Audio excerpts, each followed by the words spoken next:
Shalom, shalom bien-aimé dans le Seigneur, c'est votre bien-aimé le frère Kale Kabasele Badimou, en direct de l'église La Grâce de Dieu Paris France. Que Dieu soit glorifié, que Dieu soit magnifié et que Dieu vous bénisse. Vous qui nous rejoignez aujourd'hui dimanche 13 mai pour un temps de prédication, un temps d'enseignement. Bien-aimés, nous sommes toujours situés au 12 square Gérard Philippe Attrape, 78 190 Île-de-France. Bien-aimés dans le Seigneur, hier, nous étions en évangélisation à Trappes, au marché des Mérisées. Dieu a fait grâce, Dieu s'est manifesté. Nous lui rendons encore grâce pour ce qu'il a fait durant ce samedi 13 mai. Mais avant toute chose, bien-aimés, j'aimerais recommander cet instant entre les mains du Seigneur. Prions tous au nom de Jésus-Christ. Père éternel, Père tout-puissant, nous te bénissons encore pour cet instant, nous te bénissons encore pour ce moment. Nous te bénissons encore parce que ta parole sera prêchée dans ce lieu. Nous allons, Père, parler de l'évangile de Dieu qui concerne ton Fils, notre Seigneur Jésus-Christ. Nous te bénissons, nous te glorifions car tu as permis à ce que nous puissions avoir le souffle de vie et d'avoir accès à cet évangile qui ramène le salut. Bénis toute personne, Papa, qui écoutera cette parole, cette bonne nouvelle. Père, affermis le cœur de ceux qui écouteront, affermis, Papa Seigneur, et guéris et donne le salut à celui qui n'a pas encore Christ en lui. Béni soit ta grâce, béni soit ta faveur, béni soit ta miséricorde. Que ton Esprit Saint me guide comme un simple instrument. Au nom de Jésus-Christ, j'ai ainsi prié. Amen, amen, amen, amen, amen. Bien-aimés dans le Seigneur, nous continuons notre thème de le peuple d'Israël et de l'Église. C'est ce thème-là que nous allons continuer aujourd'hui. Le dimanche passé, je me suis arrêté lorsque je vous ai parlé du Messie, que Dieu allait envoyer le Christ, qui est notre Seigneur Jésus-Christ. Mais bien aimés dans le Seigneur, nous devons comprendre une chose,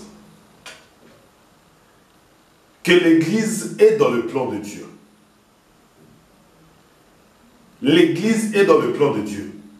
Dieu ne néglige pas Israël. Dieu ne rejette pas Israël totalement. Ce n'est pas parce que l'Église existe que Israël est totalement rejeté. Non. Dieu sauve Israël au travers de l'Église. Le salut aussi d'une partie d'Israël viendra au travers de l'Église. Parce que si Israël reste avec l'alliance de la loi, l'alliance que Dieu a conclue avec Moïse au mont Sinaï, Israël ne pourra pas être sauvé. Israël ne pourra pas recevoir le salut. Pourquoi je dis ça? Parce que nous devons comprendre une chose. C'est que lorsque je dis que l'Église a pour père Abraham, c'est très important. La manifestation de l'Église s'est faite à travers une promesse que Dieu avait donnée à Abraham. Et c'est à travers cette promesse-là que l'Église est venue. C'est à travers cette promesse-là que le Christ est venu. Alléluia. Lisons cette promesse-là. Commençons par Genèse chapitre 22, à partir du verset... Genèse chapitre 22, à partir du verset 15. Écoutez la promesse que Dieu a faite à Abraham. L'ange de l'Éternel appela une seconde fois Abraham des cieux et dit, « Je le jure par moi-même, parole de l'Éternel, parce que tu as fait cela et que tu n'as pas refusé ton fils, ton unique, je te bénirai et je multiplierai ta postérité, comme les étoiles du ciel et comme les sables qui est sur le bord de la mer. Et ta postérité possédera la porte de tes ennemis. Toutes les nations de la terre voudront être bénites en ta postérité, parce que tu as obéi à ma voix. » Je répète encore, toutes les nations de la terre voudront être bénites en ta postérité, parce que tu as obéi à ma voix. Le Seigneur, le Tout-Puissant, le Dieu d'Abraham, dit à Abraham, sache que toutes les nations voudront être bénies en ta postérité. Mais lorsqu'il parle des nations, il ne parle pas seulement d'Israël, mais il parle de toutes les nations de la terre. De toutes les nations de la terre. Mais ce que nous avons remarqué, c'est que tout le long de la marche, lorsque nous avons parlé d'Israël et des nations, Dieu, lorsqu'il crée la nation d'Israël, il le sépare des nations. C'est-à-dire qu'il prend Israël et le met à part, il prend les nations, il les met à part. Mais pourquoi est-ce qu'il fait cette différence-là? Il fait cette différence-là parce que Israël a un seul Dieu, mais les nations ont plusieurs dieux. Alléluia. Les nations ont plusieurs dieux. Donc la seule nation sur la planète Terre qui a un seul Dieu, ce qu'on appelle le monothéisme, c'est Israël. Les autres nations sont polythéistes, c'est-à-dire qu'ils ont plusieurs dieux. Alléluia. Alléluia. Écoutez, l'objectif de Dieu est que toutes les nations reconnaissent qu'il n'y a qu'un seul Dieu. Parce que dans les nations, comme il y a du polythéisme, il y a la confusion. Chacun adore son Dieu. Chacun fait les choses selon son Dieu. D'autres ont des idoles de bois, d'argent. D'autres, ce sont des démons. D'autres, ce sont des esprits impurs. D'autres, ce sont des esprits dans la forêt. D'autres, ce sont des astres, les lunes, la lune, les étoiles, le soleil, ainsi de suite. Alléluia. Il y a d'autres personnes sur cette terre. Eux, ils n'adorent que le soleil. Ils n'adorent que le soleil. D'autres personnes, ils n'adorent que la lune. D'autres personnes, ils adorent les étoiles. D'autres personnes, ils adorent les astres. Alléluia. Comme les signes zoologiques. Comment ça dit? Les signes du zodiaque, voilà. Vous voyez d'autres personnes, ils connaissent que la voyance. Alléluia. Donc chacun sur cette terre adore son Dieu. Chacun sur cette terre fait ce qu'il veut. Mais ce que Dieu a fait avec Abraham, c'est quoi? Dieu a pris Abraham et a créé une nation, afin que cette nation ait pour Dieu que l'Éternel. Les autres nations peuvent avoir 10 000 dieux. Ça, c'est les autres nations. Mais Israël ne peut qu'avoir qu'un seul Dieu. L'Éternel, le Dieu d'Abraham. Et c'est ce que Dieu fait. Prenons Exode chapitre 20, à partir du verset 4.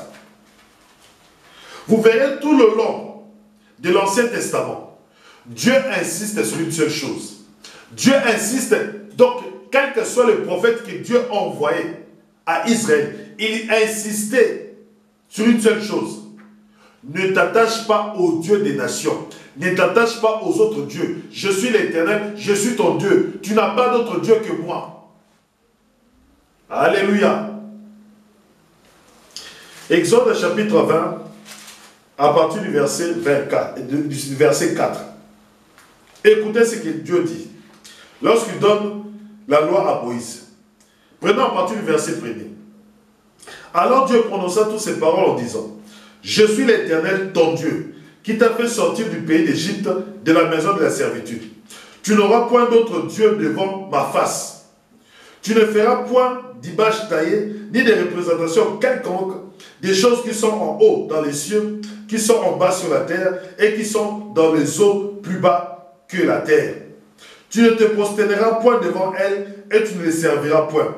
Car moi l'Éternel, ton Dieu, je suis un Dieu jaloux, qui punit l'iniquité des pères sur les enfants jusqu'à la 3e et à la 4e génération de ceux qui me haïssent, et qui fait miséricorde jusqu'à la 1000e génération à ceux qui m'aiment et qui gardent mes commandements. Alléluia.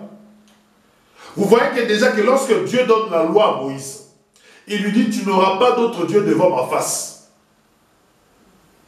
Or, les nations ont d'autres dieux. Mais Israël n'a qu'un seul Dieu, c'est qui? C'est l'Éternel. Mais vous avez remarqué le dimanche passé, j'ai insisté. J'ai dit que Israël était un peuple qui était rebelle. Israël était un peuple qui était au cou raide. C'est-à-dire qu'il n'obéissait pas à la volonté de Dieu, qui était rebelle à Dieu. C'est-à-dire qu'à un moment, ils se sont fait d'autres dieux.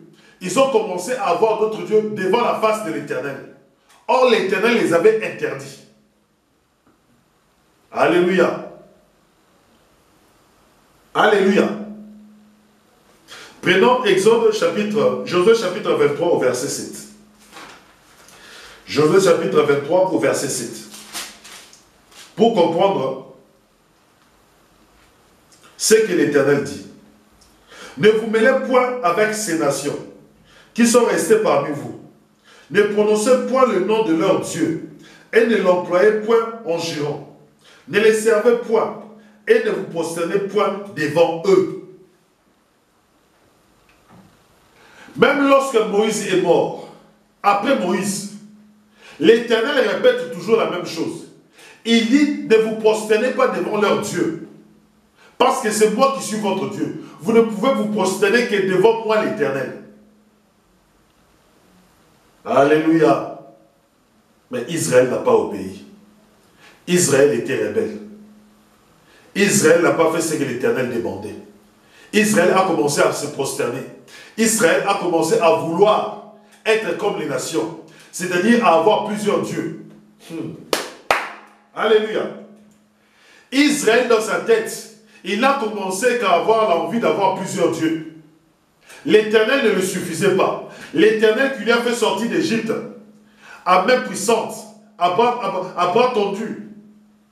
Tous les miracles que l'Éternel a fait, Israël a dit, oui, nous avons l'Éternel, mais nous voulons encore ajouter d'autres dieux. Nous voulons être comme les autres nations. Les autres nations ont plusieurs dieux. Nous aussi, les enfants d'Israël, nous voulons être comme les nations, c'est-à-dire avoir plusieurs dieux. Or, ils savent très bien que Dieu est un Dieu qui est jaloux. L'Éternel, le Dieu d'Abraham, le Dieu d'Isaac, le Dieu de Jacob, est un Dieu qui est jaloux. Il ne partage pas sa gloire avec d'autres dieux. Lorsque je dis que l'Éternel est jaloux, c'est-à-dire que l'Éternel a l'exclusivité sur le peuple d'Israël. C'est-à-dire que si le peuple d'Israël doit consulter un Dieu, ils se tourneront vers l'Éternel, pas vers un autre Dieu. Si le peuple d'Israël doit adorer un Dieu, ils se tourneront vers le Dieu d'Abraham, le Dieu d'Isaac, le Dieu de Jacob, pas un autre Dieu. Si Israël doit invoquer un Dieu, il doit seulement invoquer l'Éternel. Mais Israël, comme ils sont rebelles, ils ont le cou raide, ils n'ont pas obéi à l'Éternel. Écoutez maintenant. Regardez les plans des enfants d'Israël. Ézéchiel chapitre 20, à partir du verset 30. Ézéchiel chapitre 20 à partir du verset 30. Là, nous parlons toujours d'Israël. C'est pourquoi, dis à la maison d'Israël, ainsi parle le Seigneur, l'Éternel, ne vous souillez pas à la manière de vos pères, et ne vous prosternez, et ne vous prostituez pas après leurs abominations.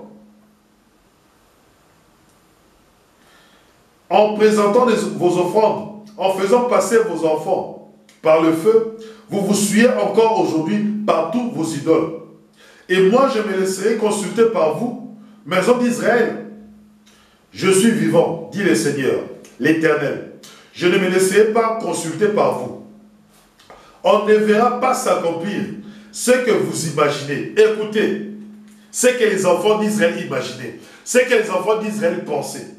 On ne verra pas s'accomplir ce que vous imaginez. Comme vous dites, nous voulons être comme les nations, comme les familles des autres pays. Nous voulons servir le bois et la pierre. Je suis vivant, dit le Seigneur, l'Éternel, je régnerai sur vous à main forte et à bras tendu, et en répandant ma fureur. Alléluia. Regardez, comprenez ce que le peuple d'Israël imaginait. Le peuple d'Israël commençait à imaginer que nous aussi nous devons servir notre Dieu. L'Éternel leur a dit, non, jamais. N'imaginez pas que ce que vous planifiez, ce que vous voulez faire, s'accomplira. Tant que moi je suis l'Éternel, tant que je vivrai, cela ne s'accomplira jamais. Mais pourquoi? Parce que la caractéristique des nations, c'est avoir plusieurs dieux. Écoutez maintenant, regardez les nations. Commençons par Josué chapitre 24. Josué chapitre 24 à partir du verset 2 et 3. Vous verrez les nations comme ils se comportent. Josué revient sur Abraham. Josué revient sur la famille d'Abraham. Avant qu'Abraham ne rencontre l'Éternel, avant que l'Éternel ne se révèle à Abraham, regardons le comportement qu'avait Abraham. Regardons quel Dieu Abraham servait. Josué chapitre 24 à partir du verset 2. Et ils se présentèrent devant Dieu. Josué dit à tout le peuple, ainsi parle l'Éternel, le Dieu d'Israël. Vos pères, Térak, père d'Abraham et père de Nacor, habitaient anciennement de l'autre côté du fleuve. Et ils servaient d'autres dieux. Alléluia. C'est-à-dire que Dieu a pris Abraham des nations. Dieu a pris Abraham dans les nations. Avant que Abraham ne sorte des nations, Abraham était polythéiste. C'est-à-dire qu'Abraham servait plusieurs dieux. Abraham n'avait pas un seul Dieu, mais Abraham avait plusieurs dieux. Dieu l'a fait sortir des nations afin qu'Abraham n'ait qu'un seul Dieu. Dieu a séparé Israël des nations afin qu'Israël n'ait qu'un seul Dieu, l'Éternel. Écoutons. Je pris votre père Abraham de l'autre côté du fleuve, et je lui fis parcourir tout le pays des Canaan. Je multipliai sa postérité, et je lui donnai Isaac. J'ai donné à Isaac, Jacob et Ésaü, et j'ai donné en propriété à Israël la montagne de Séhir, mais Jacob et ses filles descendirent en Égypte. J'envoyai Moïse et Aaron, et je frappai l'Égypte par des prodiges que j'opérais au milieu d'elle. Puis je vous en fis sortir. Alléluia. Bien-aimés, il y a quelque chose que j'aimerais qu'on puisse retenir. Vous voyez que Dieu explique à Israël le commencement, la genèse d'Israël. Il dit que votre père Abraham était un idolâtre. Votre père Abraham était un polythéiste. Je l'ai fait sortir afin qu'il devienne mon serviteur, afin qu'il devienne mon prophète, afin que lui, qu'il ait un seul Dieu. Maintenant, il a commencé à détailler comment Isaac, comment Jacob ont eu qu'un seul Dieu. Mais arrivé au verset 14 de Josué chapitre 24, arrivé au verset 14, écoutez ce qu'il dit. Maintenant, craignez l'Éternel et servez-le avec intégrité et fidélité. Faites disparaître les dieux qu'ont servi vos pères de l'autre côté du fleuve et en Égypte. Alléluia. C'est-à-dire que lorsque les enfants d'Israël étaient en Égypte, ils ont commencé à servir d'autres dieux. Ils ont commencé à servir d'autres dieux. Or, lorsqu'ils sont arrivés en Égypte, ils servaient que l'Éternel. Mais en Égypte, ils avaient encore d'autres dieux. C'est-à-dire que là où Israël était, là où le peuple juif était, là où Jacob et ses enfants étaient, eux, ils servaient Abraham, le Dieu d'Abraham. Mais en Égypte, ils avaient d'autres dieux.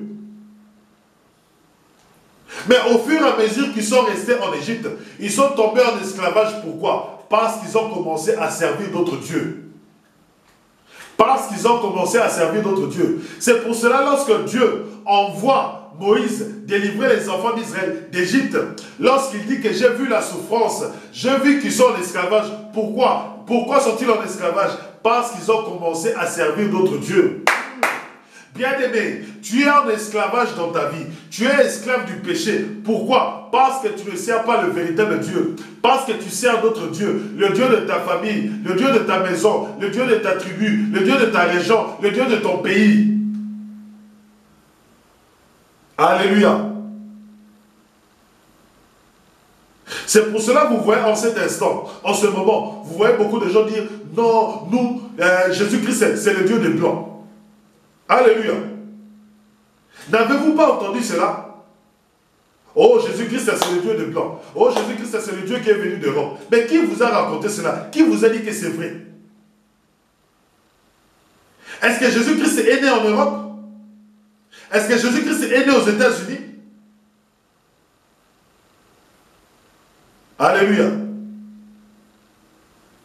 Non, Jésus-Christ, c'est le Dieu de blanc. Nous les Africains, nous avons nos dieux à nous. Nous voulons servir nos dieux. Si l'Afrique est en esclavage, si l'Afrique n'évolue pas, c'est parce que nous avons régné vos dieux. Mais bien aimés, sachez que le peuple d'Israël, lorsqu'il était en Égypte, il est tombé en esclavage. Pourquoi? Parce qu'il a commencé à servir d'autres dieux.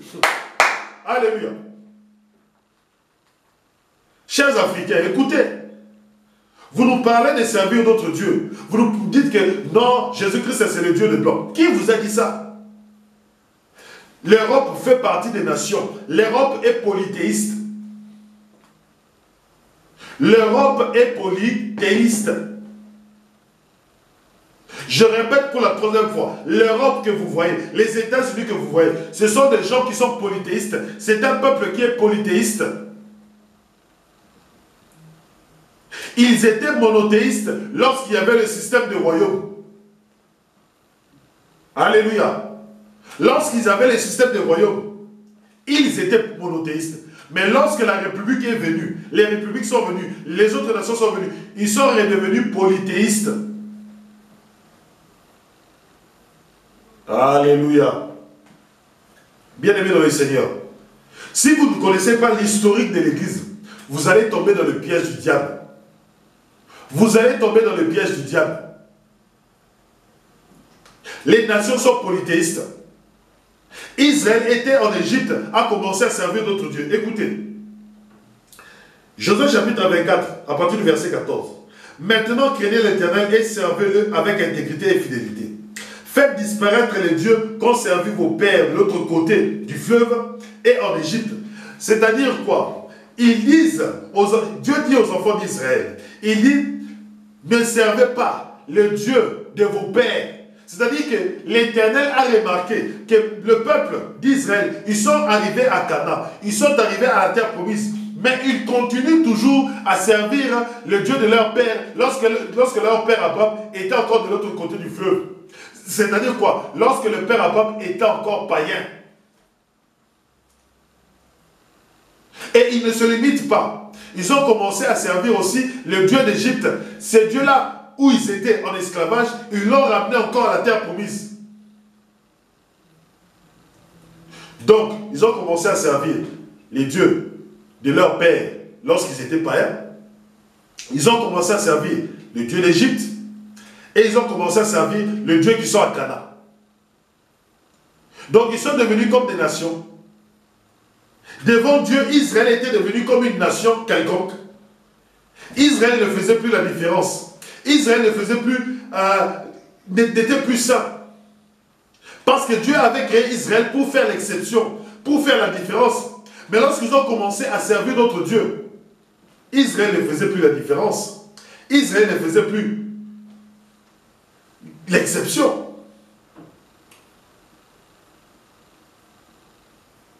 Alléluia. Voilà maintenant d'où intervient le plan de Dieu. D'où intervient le plan de Dieu. D'où intervient l'Église. L'Église est très importante. Pourquoi? Parce que Dieu a remarqué qu'Israël, si je le laisse comme ça, je ne pourrai sauver même pas Israël. Israël ne sera pas sauvé. Je ne pourrai pas sauver la postérité d'Abraham. Je ne pourrai pas bénir la postérité d'Abraham. Or, moi j'ai fait la promesse que sa postérité sera bénie. Que sa postérité fera la différence. Que sa postérité sera l'exception. Que sa postérité me servira. Parce qu'il dit dans l'alliance qu'il fait avec Abraham, ta postérité aura pour Dieu, moi l'Éternel. Mais il regarde la postérité d'Abraham. La postérité d'Abraham est rebelle. Elle est devenue polythéiste. Il commence à servir d'autres dieux. Or, Dieu est jaloux. Et Dieu a dit, dans Ézéchiel, chapitre 20, au verset 32, il dit ceci, je le répète encore. Il dit, on ne verra pas s'accomplir ce que vous imaginez. Quand vous dites, nous voulons être comme les nations, comme les familles des autres pays. Nous voulons servir le bois et la pierre. L'Éternel a dit non, niet, cela ne s'accomplira pas. Cela ne s'accomplira jamais. Mais maintenant, d'où viendra la solution? D'où viendra la solution? Parce qu'Israël est devenu une nation comme les autres. Plusieurs dieux. Les nations aussi sont perdues. Toute la terre est perdue. Israël, celui qui a les alliances, celui qui a les promesses, est perdu. C'est là qu'intervient l'Église. Mais l'Église ne peut pas intervenir comme ça. Pour que l'Église se manifeste, il faut que Dieu envoie le Messie. Pour que l'Église se manifeste, il faut que Dieu envoie le Christ. Alléluia. Maintenant, écoutez ce que Dieu fait. Ézéchiel chapitre 37, à partir du verset... Non, Ézéchiel chapitre 37, à partir du verset 21. Ézéchiel chapitre 37, à partir du verset 21. Je lis au nom de notre Seigneur Jésus-Christ. Et tu leur diras, ainsi parle le Seigneur, l'Éternel. Voici, je prendrai les enfants d'Israël du milieu des nations, où ils sont allés, et je les rassemblerai de toutes parts, et je te ramènerai dans leur pays, et je les ramènerai dans leur pays. Je ferai d'eux une seule nation dans le pays, dans les montagnes d'Israël. Ils auront tous un même roi. Ils ne feront plus deux nations et ne seront plus divisés en deux royaumes. Ils ne se souilleront plus par leurs idoles, par leurs abominations et par toutes leurs transgressions. Je les retirerai de tous les lieux qu'ils ont habités et où ils ont péché, et je les purifierai. Ils seront mon peuple et je serai leur Dieu. Maintenant, écoutez. Mon serviteur David sera leur roi, et ils auront tous un seul pasteur. Ils suivront mes ordonnances. Ils obéiront, ils observeront mes lois et les mettront en pratique. Ils habiteront le pays que j'ai donné à mon serviteur Jacob et qu'ont habité vos pères. Ils y habiteront, eux, leurs enfants et les enfants de leurs enfants, à perpétuité. Et mon serviteur David sera leur prince pour toujours. Je traiterai avec eux une alliance de paix. Alléluia. Je traiterai avec eux une alliance de paix. Bien-aimés, lorsque Israël a reçu la loi, ce n'était pas une alliance de paix.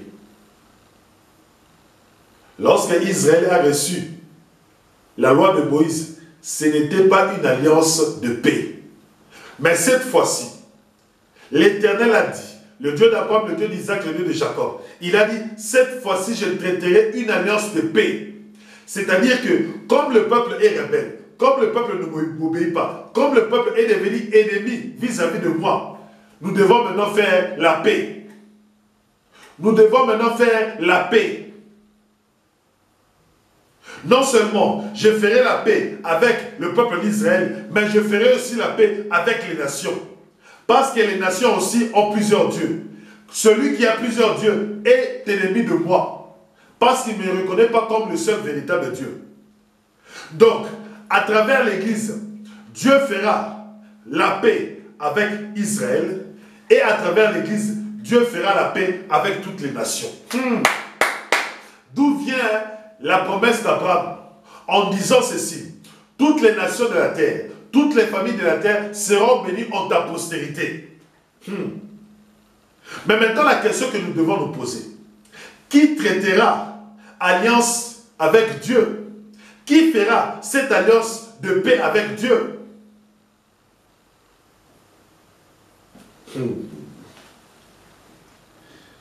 D'où l'importance du Messie. D'où l'importance de Christ. Parce que nous ne pouvons pas dissocier l'Église de Christ. L'Église est le corps du Christ. L'église a pour chef Christ. L'église a pour chef le Seigneur Jésus-Christ. Donc, celui qui doit bâtir l'église, c'est Jésus-Christ. Or, quand Jésus-Christ bâtit l'église, Jésus-Christ est en train de réunir deux ennemis. Il est en train de réunir Israël et les nations, et il est en train de réunir Israël et Dieu, et il est en train de réunir les nations et Dieu. Alléluia. Alléluia. Écoutez la réconciliation que Dieu fait à travers l'église. L'église a pour but, dans le plan de Dieu, lorsque Dieu a dans sa tête de créer l'église, de manifester l'église, le plan de l'église c'était quoi? C'était de réunir à la fois Israël et lui, de réunir à la fois les nations et lui, et de réunir Israël et les nations en un seul corps. Alléluia. Le plan caché de Dieu qu'il y avait à travers l'église. Dieu a réuni Israël qui était devenu rebelle, les nations qui sont déjà rebelles parce qu'ils sont polythéistes, et Dieu a fait l'unification. Dieu s'est réconcilié et ils ont fait qu'un seul corps. Et ce corps-là était devenu le véritable peuple de Dieu. Parce que ce n'est pas une alliance comme la loi, mais c'est une alliance de paix. Or, une alliance de paix, c'est-à-dire quoi? Israël sera en paix avec Dieu, les nations aussi seront en paix avec Dieu. Pourquoi ils seront en paix? Parce qu'ils reconnaîtront qu'il n'y a qu'un seul Dieu. Le Dieu d'Abraham, le Dieu d'Isaac, le Dieu de Jacob, le Tout-Puissant d'Israël. Alléluia.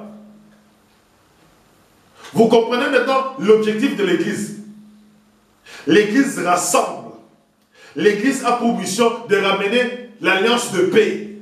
Lorsque nous partons évangéliser, nous ramenons l'alliance de paix. Nous parlons de l'alliance de paix. Nous disons aux gens, nous disons aux nations et nous disons aussi à Israël que Dieu veut faire la paix avec toi. Que Dieu veut faire la paix avec toi. Alléluia. Bien-aimés dans le Seigneur. Maintenant, vous comprenez quelle est la place d'Israël, quelle est la place de l'Église, quelle est la place des nations. Tu ne peux pas parler de l'Église sans Israël. Tu ne peux pas parler de l'Église sans parler du peuple d'Israël. Tu ne peux pas parler de l'Église sans parler de nations. Parce qu'Abba vient des nations. Alléluia.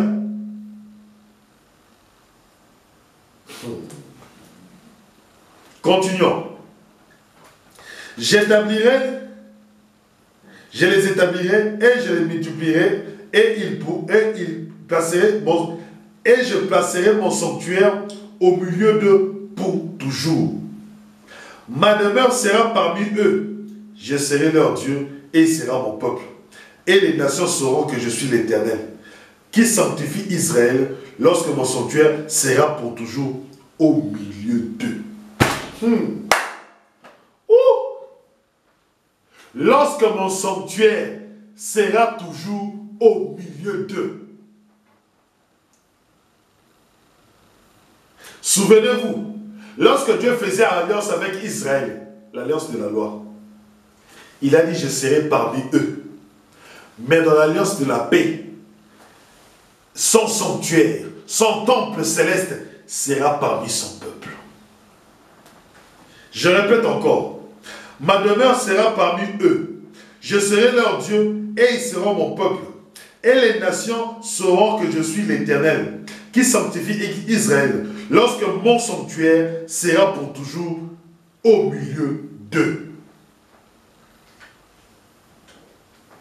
Souvenez-vous ce que le Seigneur Jésus-Christ a dit.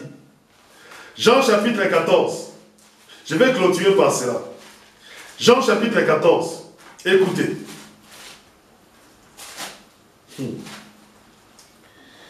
Que votre cœur ne se trouble point. Croyez en Dieu et croyez en moi.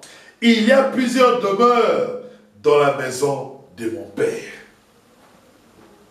Il y a plusieurs demeures dans la maison de mon Père. Bien-aimé, pour que cette parole s'accomplisse, il faut que Israël devienne l'Église. Alléluia. Il faut que Israël devienne l'Église. Parce que si le Messie vient, c'est pour poser le fondement de l'Église. Si le Messie vient, c'est pour commencer la création de l'Église. Si le Messie vient, c'est pour commencer l'œuvre avec l'Église. Romains chapitre 9.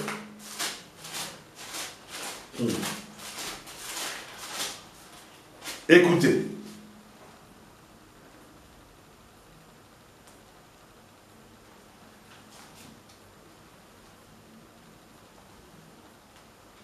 À partir du verset 27. Donc à partir du verset, prenons à partir du verset 20. Ô homme, toi plutôt, qui es-tu pour contester avec Dieu? Le vase d'argile dira-t-il à celui qui l'a formé, pourquoi m'as-tu fait ainsi? Le potier n'est-il pas le maître de l'argile pour faire avec la même masse un vase d'honneur et un vase d'un usage vil? Et que dire si Dieu, voulant montrer sa colère et faire connaître sa puissance, a supporté avec une grande patience des vases de colère formés pour la perdition?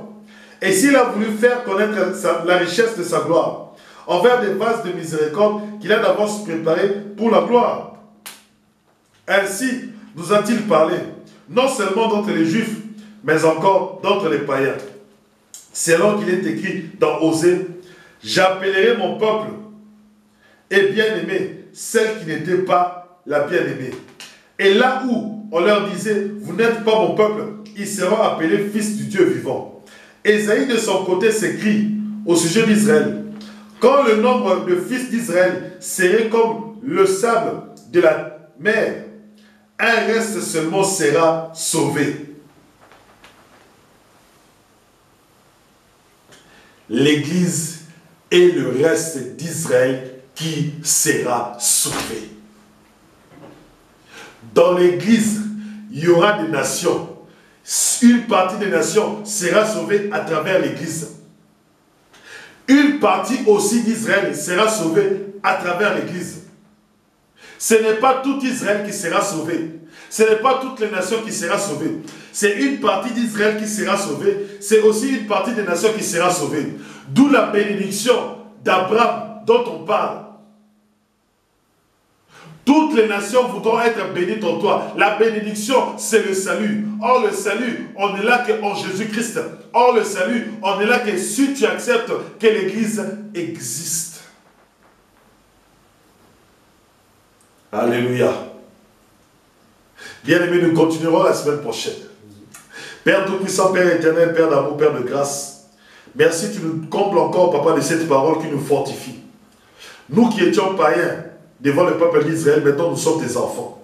Car selon ta parole à Osée, ceux qui n'étaient pas appelés ton peuple seront appelés les fils du Dieu vivant. Nous aujourd'hui, nous sommes tes enfants. Grâce au nom de notre Seigneur Jésus-Christ. Grâce à la croix. Grâce à l'évangile qui concerne ton Fils. Je te rends grâce et je te bénis.